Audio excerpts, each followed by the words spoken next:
Ready. Alan, we've got you up here today. Most of you guys will know Alan. He preaches sometimes. He's a long-time member, but he's also involved in a ministry called Crossroads. Now, I don't want to let the cat out of the bag. Can you explain to us what is Crossroads? What's that all about? Okay, Crossroads Prison Ministries is, like the name says, we do ministry in prisons. We do Bible correspondence courses with prison inmates. Besides providing the courses, we also have several hundred trained Christian mentors in churches around Australia. So a student does a lesson, we send it off to a mentor. The mentor gets the answers. They don't have to know the answers, but they write a letter back to the student, just encouraging, guiding, and they commit to pray for their student. We're in 23 countries. We've been going for 50 years.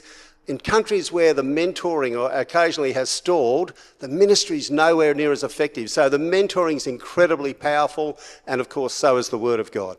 Fantastic. And you're up this week particularly because there's new opportunities. Do you want to share that with us? Okay, so from Australia, we look after the Pacific Islands and Australia. We've just launched into Fiji and the Solomons. We had our first lessons from the Solomons last month.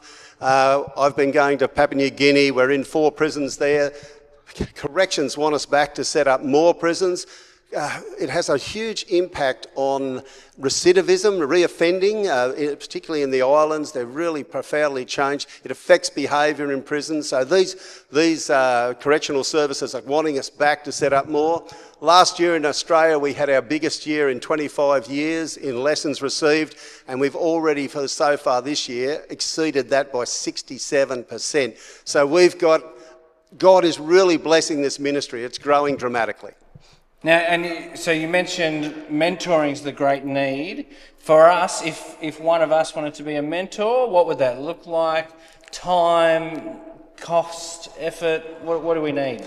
I don't know about effort. Certainly there's a bit to put in, but there's huge joy and blessing in it. Just ask any of the mentors we already have. They get a great joy out of it. We try and keep mentors to 1 lesson a month.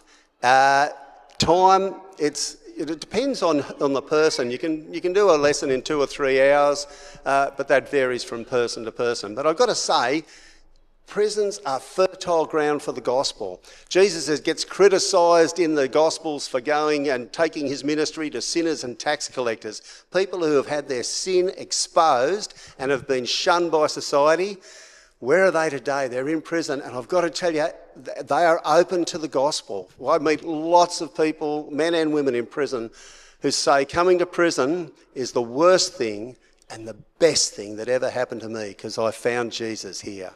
Yeah, wow. So if I could summarise, for us, for the cost of maybe a postage stamp and a couple of hours a month, we can have a profound impact on someone in prison.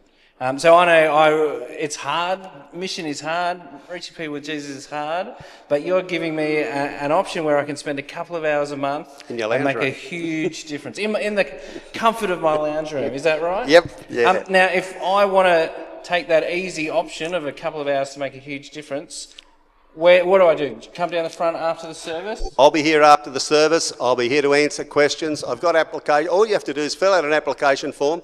You need to get your minister to sign off to say he thinks you're a mature Christian to do this, and just give that to me or send it to the office. We'll take it from there. We'll organise the training. It'll all just happen.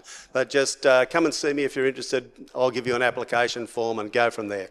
All right. Thanks, Alan. If you're keen, and you should be, down the front after the service. Thanks, Rob.